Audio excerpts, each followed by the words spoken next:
Hey, hi, hello, my name is Thomason, and today I will be doing the Goodreads tag.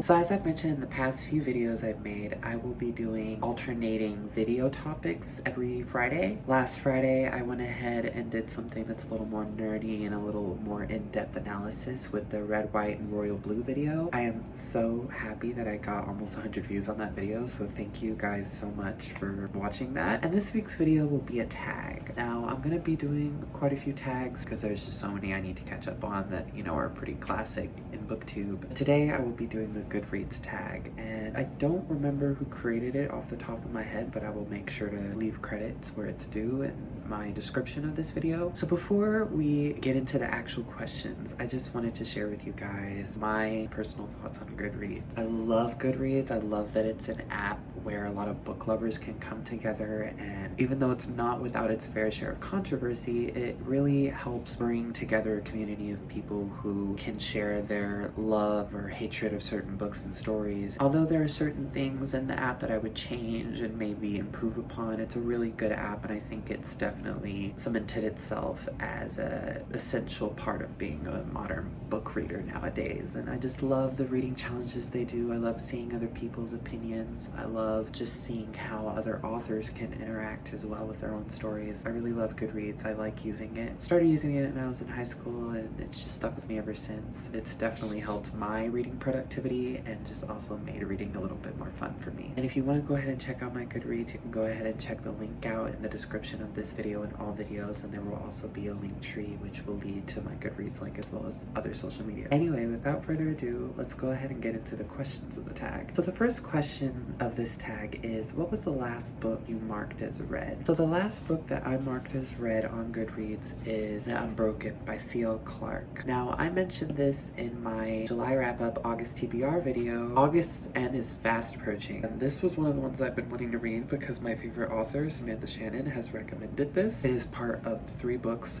known as the Sapphic Trifecta that came out in 2020, 2021, I believe, and this is the first of a trilogy called Magic of the Lost. I really enjoyed it. I gave it a 5 stars. I will share my thoughts more in my upcoming August wrap-up September TBR video, but I really enjoyed this book, and it was really impressive for a debut, and I really love the characters in the world, and I look forward to seeing how the story continues, and I really love the cover. It's really badass. The next question we have on the tag is, what are you currently reading? I am currently reading 2 books, The Faithless by C.L. Clarke, which is a follow-up to The Unbroken, and I'm enjoying it so far. I barely started, but really I'm looking forward to continuing the story, and I love the cover design of this. It's really amazing. The other book I am reading concurrently with The Faithless is The Collected Oscar Wilde. I've been wanting to read Oscar Wilde's collected works for so long. As I mentioned again in my July wrap-up August TBR video, I have just always been drawn to Oscar Wilde. His writing style, I just love it, and I'll probably go into detail in it as well in my next video. There's so many tabs I had to put because it's just like, oh, this is gonna be a book I'm probably gonna revisit. Look at the amount of tabs there. I love Oscar Wilde. I love his writing, and I think he's probably gonna be my favorite like classic author or writer in general. I just love the way his mind works and the way he creates stories. It's very unique and it has a flair to it that I really enjoy. The next question is, what was the last book you marked as TBR? This one is kind of complicated. I was a bit taken aback. Is this for the want to read section of Goodreads, or is it like my actual TBR? And I decided, since it's the Goodreads tag, that I would go ahead and just look at what the latest book I marked as want to read was. That book happened to be The Grimm's Fairy Tales. I have also wanted to read this. I always wanted to like dive into all the fairy tales and folk tales as well as mythology in general. I'm definitely going to be doing that next year. Very interested in going back and seeing some of the most unique and oldest stories told through a distinctive narrative, as in a folk tale, a fairy tale. I want to definitely experience it for myself and just kind of analyze it. It's the last book I marked as want to read. Even though I already own this book, I just guess I forgot to put it as want to read on my Goodreads, so I added it, and that was the last one that I've added recently. Next question on the tag is, what book are you planning on reading next? That would be The Jasmine Throne by Tasha Suri, and I really want to at least finish the books I'm currently reading. Before the month ends, I want to at least have finished this because I wanted to read this this and the Oleander Sword, the sequel, before August was over, but I just don't think I'll have enough time. I don't want to like stress myself out, but I definitely am looking forward to this. It's part of the Sapphic trifecta, as I mentioned, and this is another book that Samantha Shannon recommended, and I'm just so excited. It's such a pretty cover. I love it. It's yellow and gold and pretty. I'm looking forward to reading this and seeing what all the hype is about. More Sapphic fantasy. We love that. The next question is, do you use the star rating system? I say yes. Personally, I know that everyone's different. Everyone's subjective in how they rate their books, and let alone how they use the star system. Some people are very outspoken against the star system. R.F. Kuang, another author I'm going to be reading soon, posted an essay or article or something about, Goodreads' rating scale. I totally get, those critiques, and I get how they have affected certain readers and how they process work and how they can be a bit biased. However, I do think the star rating system works in the sense that it's a scale, right? It's a scale that you can use in any way, shape, or form that's subjective and fits for you. For me, I'm not that hard to please. As a reader, I'm pretty basic, so if I really enjoyed it, and I don't think like I would give it 4 stars, I'd give it a 5-star read. And I know that's probably just me trying to be nice, but I genuinely think that most of the books I've read and that I read are 5 stars because they're really compelling stories, and even though they're not without their flaws, it's all about how it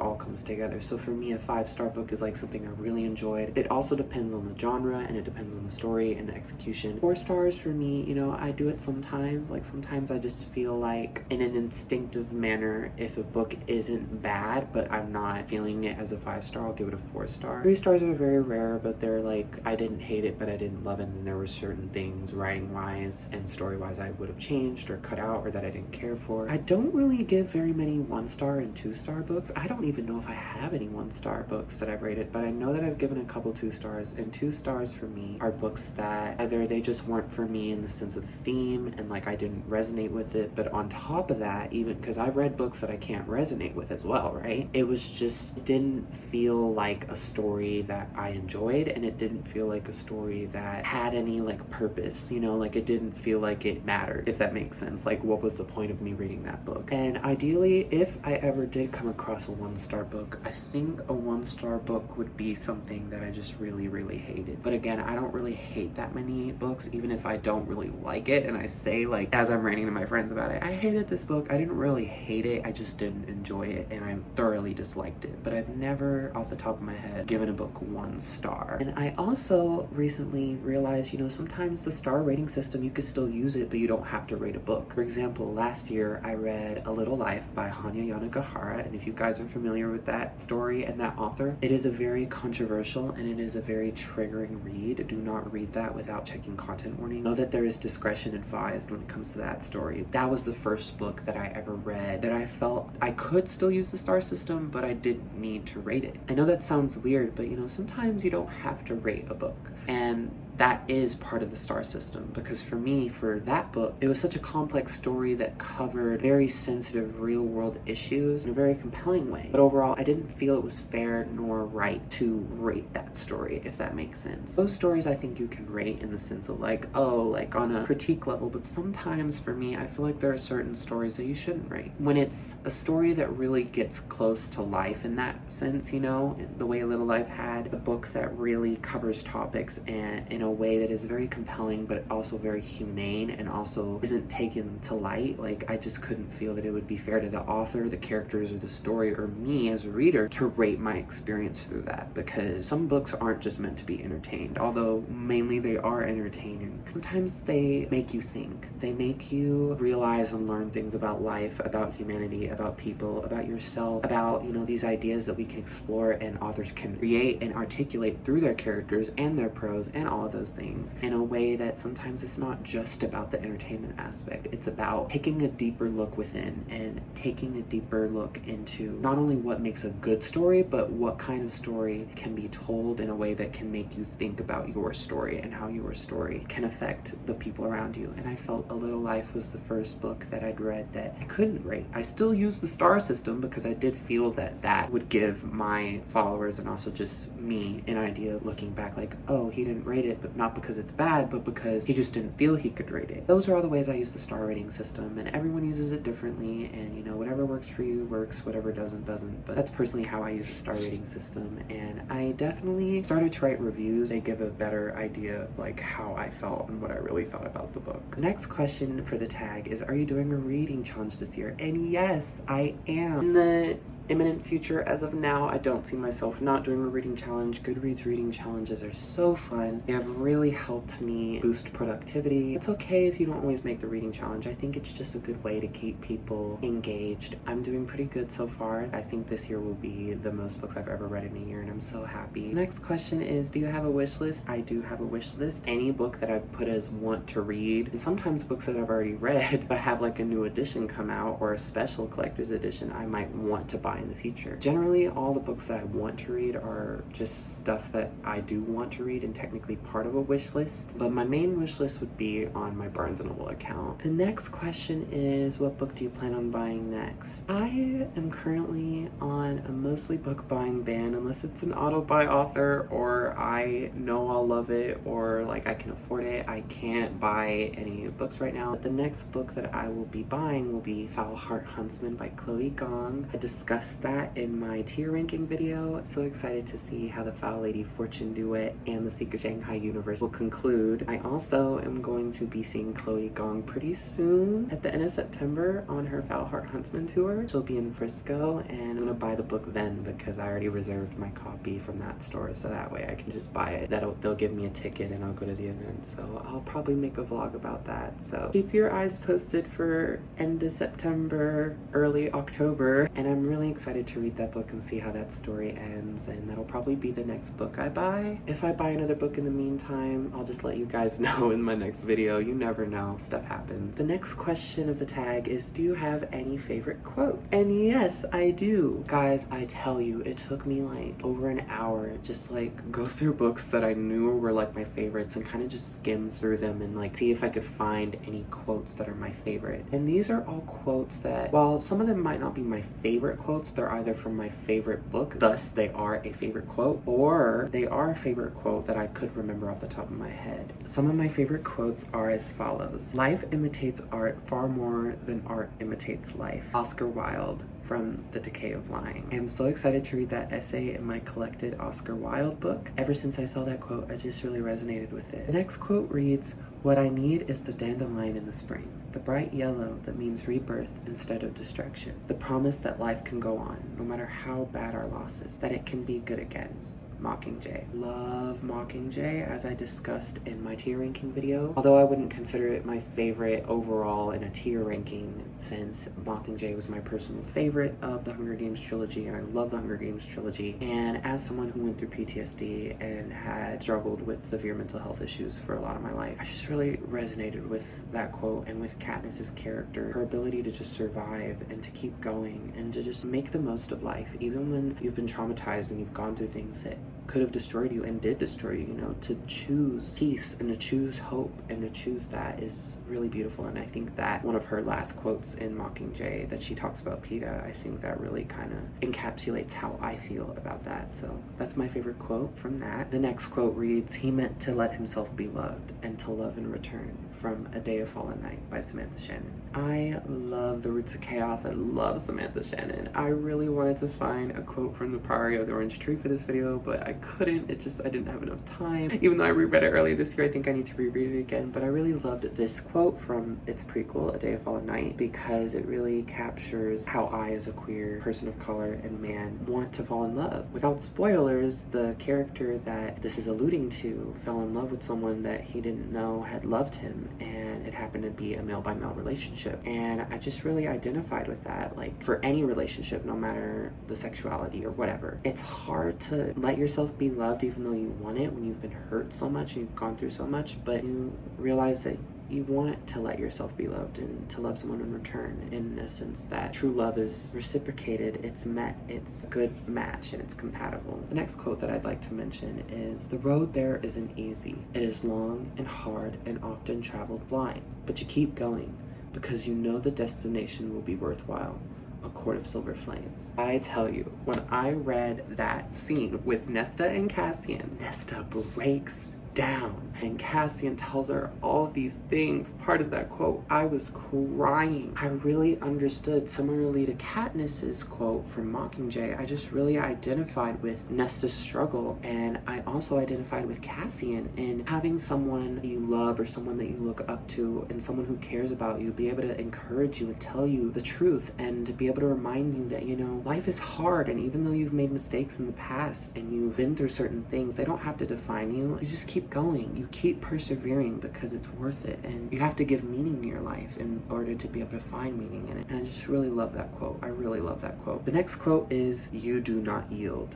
Kingdom of Ash by Sarah J. Maas. I love the Throne of Glass series, and I love this quote. Again, it's pretty spoilery, but similarly to Court of Silver Flames, there's a person that's very important to the protagonist in this scene, and those 4 words just gave them the strength to be resilient and to get back up and fight and believe and hope. If you've read the Throne of Glass series, or if you will read it, if you are reading it and you haven't got to Kingdom of Ash yet, when you get to that "you do not yield" scene, you will understand. You will understand. It hits different, and I just really love the message behind that quote. The last quote that I'll be sharing with you guys today is, "Here we are with all those we love and those who love us. We are home, Chain of Thorns." Without getting into spoilery territory, because this is a final book, this moment is so beautiful where the characters are just embracing the family that they have and just realizing that home isn't just a place, it's a community, it's a sense of belonging, it's the people you love, it's the connections you make. And that really resonated with me when I read it, and it was just so beautiful. The next question is, what are your top favorite authors? I kind of discussed this already, but I will go ahead and answer it anyway. My top 3 authors are Samantha Shannon, Sarah J. Maas, and Cassandra Clare. To me, those are like the queens of fantasy. I just love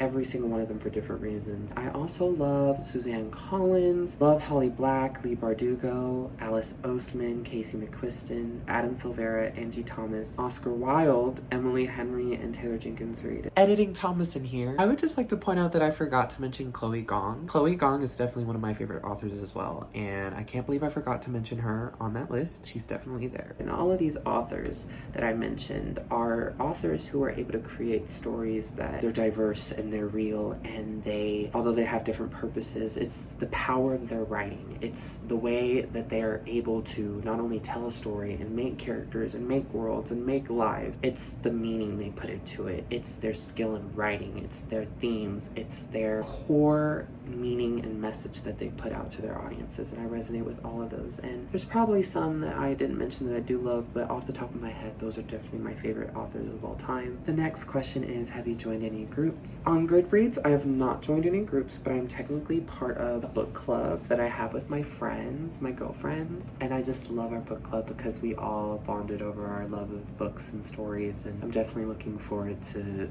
how the book club grows from there. And I also may join a queer book club through a program that I recently found out through a friend of mine, and I'm really excited about that. So I think I'll be joining another book club pretty soon, and I do love book clubs. I do love them. As of right now on Goodreads, I'm not part of any group, but I would love to join one. The last question is part of the last question, which asked, are there any questions you'd like to add? And me, I like to add a bonus question. And my bonus question that I came up with is, if there were one feature you could add on Goodreads, what would it be and why? Now, as much as I love Goodreads, as I mentioned earlier, there are certain things in the app that I would change or add. One thing I really want them to add is to make it easier to find editions of books. So many books have multiple editions, right? Even books that are newer have multiple editions most of the time. In particular with classics and just trying to find a book that maybe is so popular that it has so many editions, you know, it's hard to scroll through Goodreads and find the edition of your book. Granted, they do have a feature where you can scan the cover of the book and it'll most of the time pull up the edition you're looking for, but I just personally think it would be easier if they came up with a way for readers to search for a specific edition manually as well, because I remember I was trying to find an edition of Frankenstein that I had when I was reading it, and I could not for the love of me find it. I could not find it. I looked for it for ages and I ended up just having to find it elsewhere. It was just so annoying. Why can't I search it? Why do I have to scroll down millions of books because this classic book has so many editions? So I wish that Goodreads would add a way to like find multiple editions easier and faster. And there's probably other things that I'm forgetting to share right now, but I think I would definitely put that as my answer. And that wraps up today's tag and video. That was really fun. I hope you enjoyed today's video, and let me know in the comments, do you guys use Goodreads? Were there any books or any authors or any quotes that you would like to check out, or you relate to, you resonate with, or what are some of your favorite authors and some of your favorite books? What are you reading? Are you doing a Goodreads challenge? Are you wanting to change some things on Goodreads like I am? And do you also like Goodreads? Do you agree with the star rating system? Share all your thoughts. Definitely let me know what you think. And thank you so much for watching this video. Please subscribe to this channel if you haven't already. I really would appreciate it if you gave this video a like and subscribed. It just really helps the channel. I'd like to think I'm doing pretty good 5th video in, but you know, I just want to keep it going, get into the algorithm of YouTube, and get myself out there so I can meet more of you beautiful people. Thank you so much for watching this video. I hope you are having a wonderful week, and I hope you have a wonderful weekend, and I will see you in the next video next Friday. Bye!